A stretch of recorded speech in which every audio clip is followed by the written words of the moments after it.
สะท้อนให้คอยคิดถึงเจ้าทุกวันภาพเรื่องราวเก่าๆที่เราเคยอยู่กันมันหวนกลับมาอยู่ในใจคอยอีกครั้งเป็นยังคอยจึงบ่ลื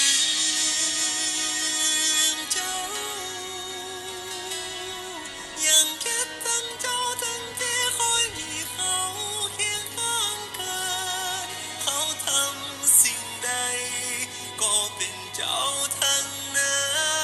นเขาดูแลคอยดีกว่าเจ้าด้วยซ้ำแต่คอยก็ยังบ่ลืมเจ้าสับสนวนวายบ่เข้าใจตัวเองเหมือนกันหรือมีสิ่งใดติดอยู่ในความทรงจำที่คอยบ่อาจลบมันออกไป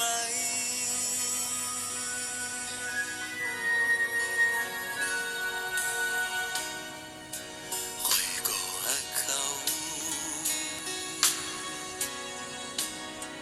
และก็ยังมีเขายังดูแลใส่ใจให้ความห่วงใยเขาเป็นคนพิเศษของหัวใจแต่เขาคือภาพเคลื่อนไหวเจ้าเป็นเงาสะท้อนให้